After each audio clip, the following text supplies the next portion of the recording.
Holidays nale, adu namma GT Holidays da. GT Holidays, South India's #1 travel brand. You know you are special when you're with GT Holidays. திரு பிரகாஷ், தாவேகா கூட்டணிக்காக காத்திருக்கிறதா அதிமுக? நிறைய updates, நிறைய கருத்து பகிர்வுகள், செய்தியாளர் சந்திப்புகள் மூலமாக வெளிப்படுத்தி வருது நம்ம பார்க்குறோம். பரஸ்பர கருத்து மோதல்களும் தொடர்கிறது. எப்படி பார்க்கலாம், எப்படி பார்க்குறீங்க பிரகாஷ்? திமுக அடுத்த தேர்தலில் சிங்கிள் சீட்டு கூட ஜெயிக்காது அப்படி சொல்கிறீங்களா? அப்படின்னு சொல்கிறாங்க. சிங்கிள் சீட் எதிர்கட்சியாக கூட திமுக அமரக்கூடாது அப்படி. சிரிப்பு தான் வருது இவங்களுடைய கனவுகளை பார்த்து. எனக்கு கண்ணு கட்டிய தூரம் எதிரிகள் இல்லைன்றவங்க நான் பரப்பன அக்ரகார. அப்படி இப்போ ப்ரீவியஸ் ட்ராக் ரெக்கார்டு இருக்கே பிரகாஷ், எதிர்கட்சியாக கூட இல்லாமல் இருந்த நிலை இருக்குதானே திமுக? எனக்கு கண்ணு கட்டிய தூரம் வரை எதிரிகள் இல்லைன்னு சொன்னவங்கள நான் பரப்பன அக்ரகார சிறையில் பார்த்துருக்கேன். ரைட்டா? அதுக்கப்புறம் ஊதுபத்தி உருட்டி பார்த்துருக்கேன் பெங்களூரில். ரைட்டா? சிறை மீண்டு வந்து ஒரு வாரம் வீட்டுக்குள்ளே தூங்கிட்டு அதுக்கப்புறம் அண்ணா சிலைக்கு, எம்ஜிஆர் சிலைக்கு மாலை போட்டதையும் பார்த்துருக்கேன். இந்த கனவுகள், இந்த அதிகார தொனிமிக்க திமிரான பேச்சுகள், இதெல்லாம் என்றைக்குமே உங்களுக்கு உதவாது.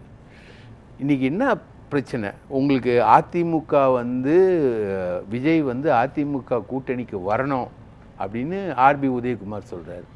அது அவருடைய சொந்த கருத்தான். அவர் எதிர்கட்சி துணைத் தலைவர். சட்டமன்றத்தில் எதிர்கட்சி தலைவர் தான் எடப்பாடி, எதிர்கட்சி துணைத் தலைவர் ஆர்பி உதயகுமார். அவர் சொல்கிறது சொந்த கருத்தான். அதிமுக யாரையும் வற்புறுத்தி கூட்டணிக்கு அழைத்தது கிடையாதுன்னு சொல்கிறாரு செல்லூர் ராஜு. 54 வருஷ பாரம்பரியம் மிக்க கட்சி, புரட்சி தலைவர் எம்ஜிஆரால் உருவான கட்சி, வீரம் மிக்க கட்சி. இன்றைக்கி மாதிரி எம்ஜிஆருடைய கான்வாயில் யாரும் உயிர்ந்துலாம் சாவலை. தம்பி சொன்னார் இல்லையா, மாநாடுகள் நடத்த முடியுமா, மாநாடுகளை நடத்தி காட்டிய கட்சின்னு. எம்ஜிஆர் நடத்திய மாநாடுகளில் யாரும் செத்தது கிடையாது. எம்ஜிஆர் நடத்திய ஊர்வலத்தில் யாரும் இல்லை, யாரையும் எம்ஜிஆர் மேலேருந்து தூக்கி கீழே தூக்கி போட்டது கிடையாது. செத்தவனை திரும்பி பார்க்காம இருந்தது கிடையாது எம்ஜிஆர். ரைட்டா? எம்ஜிஆர் முழுக்க முழுக்க உழைச்சார்.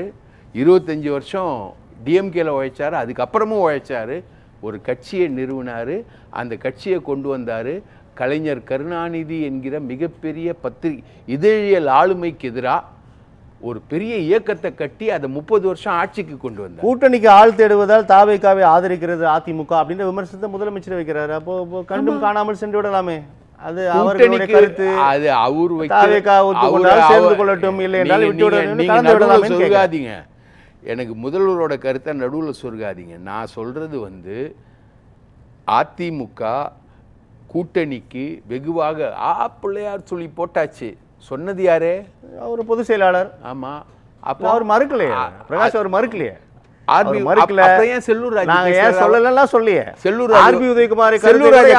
செல்லூர் ராஜா கட்சியை விட்டு எடுத்துருவீங்களா? அவருடைய கருத்துங்க. ஏங்க, செல்லூர் ராஜோட கருத்து, ஆர்பி உதயகுமார் கருத்து, அவருடைய கருத்து தான். யாரோட கருத்தை யாருமே பின்வாங்கலையே பிரகாஷ். சார், விளக்குவாரு நான் நம்புறேன். அவரோட கருத்து இல்ல, தவறான கருத்தை சொன்ன மலைச்சாமின்னு ஒரு ஆளு பார்லிமெண்ட் தேர்தல் முடிஞ்ச உடனே கூட்டணி தொடர்பாக தவறான கருத்து சொன்னவரை இமீடியட்டா கட்சியை விட்டு நீக்கிய இயக்கம் அதிமுக. எத்தனை பேர் நீக்கப்பட்டிருக்காங்க தெரியுங்களா? உதிர்ந்த ரோமம் ஞாபகம் இருக்கா? எத்தனை பேர்? அப்படிப்பட்ட இயக்கம் அதிமுக. இப்போ செல்லூர் ராஜா நீக்குங்க. ரைட்டுங்களா? நான் மெயின் பிக்சருக்கே வந்துடுறேன். இதில் பார்த்தீங்கன்னா அவர் நிறைய பேசுவார், நடுவில் குறுக்க வேணாம், அவருக்கு சான்ஸ் கொடுங்க. அதிமுக யாரையும் வற்புறுத்தி கூட்டணிக்கு அழைக்கவில்லை அப்படின்றதான் அட்ரஸ் பண்றாரு செல்லூர் ராஜு. ஆமாங்க. நீங்க என்ன சொல்ல வரீங்க பிரகாஷ்? ஆர்பி உதயகுமார் சொன்னது வற்புறுத்தல் இல்லையா? ஆர்பி உதயகுமார் தேனில் குழைத்த வார்த்தைகளா? செல்லூர் ராஜு அதை அப்படி பார்க்கல. செல்லூர் ராஜு பார்க்கலன்னா அவரை கட்சியை விட்டு எடுங்க சார். செல்லூர் ராஜு தான் சார் கரெக்டா பார்த்திருக்காரு.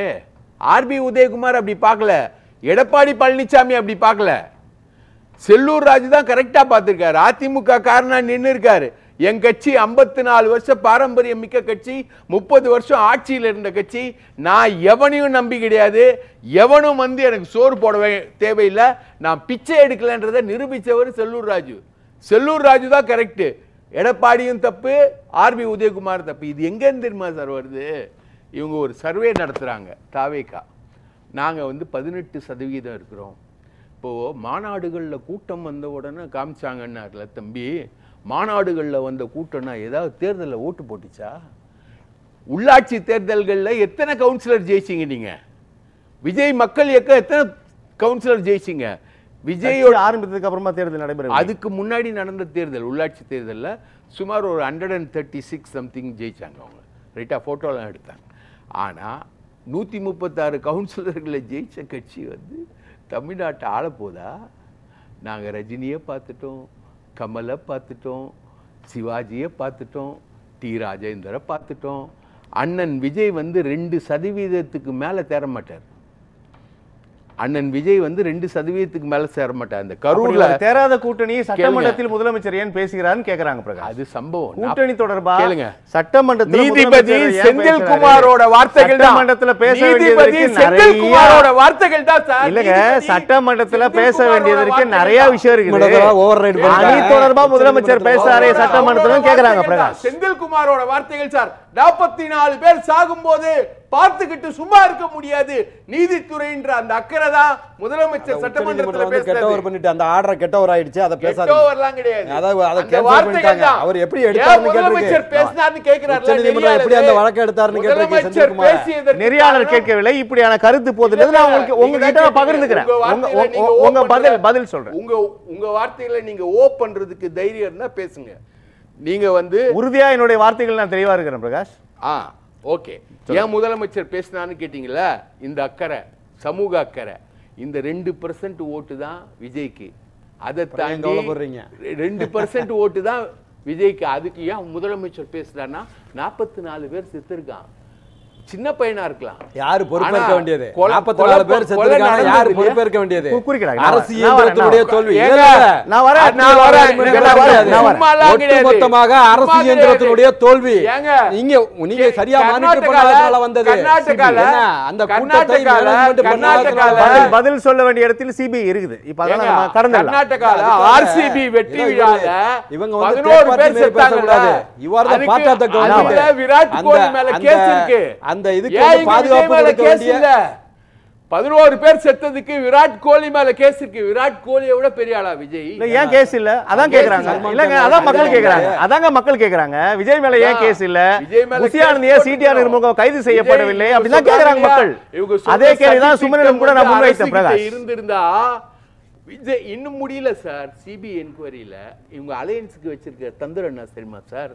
சிபிஐ என்கொயரியில அந்த கேரவான்ல இருக்க ஃபுட்டேஜ் ரைட்டா, அங்கே கீழே ஜனங்க சாகும்போது பாட்டிலுக்கு 10 ரூபாய், பாட்டிலுக்கு 10 ரூபான்னு ஆடின டான்ஸு, மக்கள் சாகும்போது ஆடின டான்ஸு, கேரவானில் வச்சுக்கிட்டு ஜனநாயகன் படத்தை ஷூட் பண்ணது, இது எல்லாத்தையும் எடுத்துக்கிட்டு எப்படி விராட் கோலியை வந்து அங்கே குற்றவாளின்னு சொன்னாங்களோ ரைட்டா, அதே மாதிரி விஜய் தான் குற்றவாளின்ற ஒரு ஆங்கிள் வரும். அது சிபிஐ கொண்டு வரும்.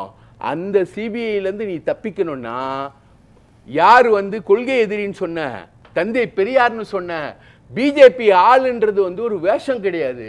இந்த நாட்டோட கொள்கை 40 தொகுதிகளை ஜெயிச்சிச்சு திமுக போன பாராளுமன்ற தேர்தலில். அது ஆன்டி பிஜேபி கொள்கை. அந்த கொள்கை தான் இங்கே நடைமுறைக்கு வரும். அப்படின்ற நிலையில் கொள்கை தலைவர் தந்தை பெரியார்னு நீ அறிவிச்சு பெருசாக சொன்னல, அந்த கொள்கை தலைவர் பெரியாரை தூக்கி போட்டு ரைட்டா, இன்னைக்கு எப்படி நீ ஒட்டுமொத்த தமிழகமும் பனையூருக்கு வந்துடணுமா ஓட்டு போடணும்னா? எது நடந்தாலும் பனையூரில் தான் நடக்கணுமா? இவர் போக மாட்டார் கரூருக்கு ரைட்டா, பனையூருக்கு வந்துடணுமா? ஒட்டுமொத்த தமிழகமும் கரூருக்கு பனையூருக்கு வந்துடணுன்ற மாதிரி ஒரு சூழ்நிலையை உருவாக்கி நீங்க பண்றீங்க பாருங்க. வெறும் 2% வாக்கை வச்சுக்கிட்டு இளைஞர்கள் அரசியலுக்கு வரணும். நாங்கெல்லாம் இந்திய ஜனநாயக வாலிபர் சங்கத்தில் போராடி ஜெயிச்சவனுங்க நாங்களாம் ரைட்டா. இளைஞர்கள் அரசியலுக்கு வர்றதுக்கெல்லாம் பிரச்சனையே கிடையாது. ஆனால் இளைஞர்கள் தப்பும் தவறுமா வரக்கூடாது இந்த மாதிரி ரைட்டா. எத்தனை பேர் சாவுக்கு விஜய் வந்து இரங்கல் தெரிவிச்சிருக்காரு. மதுரையில் ஒருத்தன் மூர்ச்சை அடித்து செத்தான் மாநாட்டில். அங்கே இல்லை, சென்னையில் ஆர்ப்பாட்டம் நடத்தினதில் 50 பேர் மயங்கி விழுந்தாங்க. உளுந்தூர்பேட்டையில் அஸ்ரா காக்கு மைக்கோட அலறிக்கிட்டு ஓடினார். நீங்க இதுக்கு மேல நீங்க மாநாடு நடத்தினா ஸ்டாம்பீட் நடக்கும், மாநாடை நிறுத்துங்கன்னு தீர்மானங்களை முழுசா நிறைவேற்றாம மாநாடை நிறுத்தினீங்க. உங்களுக்கு என்ன இருக்கு அக்கறை? நீங்க ஒரு தனி சென்னையில விமான சாகச நிகழ்ச்சியில் 5 பேர் உயிரிழந்தாங்க. கரூரில் இருந்தவர்களை பார்க்க வேண்டும். அத மாதிரி 5 பேரை கூட பார்க்கலையே. 5 பேரையும் பார்க்கலாம். சென்னையில் இருக்கும் உயிருக்கு ஒரு மதிப்பு, கரூரில் ஒரு மதிப்பு கூட விமர்சனங்கள் முன்வைக்கப்பட்டது. 5 பேரை பார்க்கலாம். நினைவுபடுத்த விரும்புறேன். அது நினைவுபடுத்துங்க. அதை பத்தி பிரச்சனையே கிடையாது. நீங்க நினைவுபடுத்துவீங்கன்னு தெரியும் எனக்கு. அதை பத்தி எனக்கு பிரச்சனை இல்லை. எனக்கு பிரச்சனை இல்லை, நீங்க நினைவுபடுத்துங்க. அதை பத்தி பிரச்சனை இல்லை. ஆனா இவ்வளவு பேர் செத்த உடனே பத்திரிகையாளர்களுக்கு கூட பதில் சொல்லாம வீட்டுக்குள்ள பூந்துக்குன்னு ஒரு சில நாட்கள் கழிச்சு ஒரு காணொலி கொடுத்துட்டு இன்னைக்கு வரைக்கும் அது சம்பந்தமான எந்த ரியாக்ஷனும் கொடுக்காம இருக்கக்கூடிய எதிர்கட்சிகள், அதுல அவர் கேட்டகாரிக்கலா சொல்றா இல்லையா, இந்த பிரச்சனையில் எனக்கு ஆதரவளித்த அரசியல்வாதிகளுக்கு நன்றி அப்படின்றாரா அண்ணாமலை, எடப்பாடியார். இவங்களுக்கெல்லாம் நன்றியை சொல்லிட்டு நீங்க ஒரு அரசியலை நீங்க பண்ணுவீங்க, வீட்டை விட்டே வெளியே வர மாட்டீங்க. என்ன நினைச்சுக்கிட்டு இருக்கீங்க தமிழ்நாட்டில்? அப்படியே நீங்க போயிடுவீங்களா சார்? திமுக 40% மேல வாக்கு இருக்கக்கூடிய கட்சி சார்.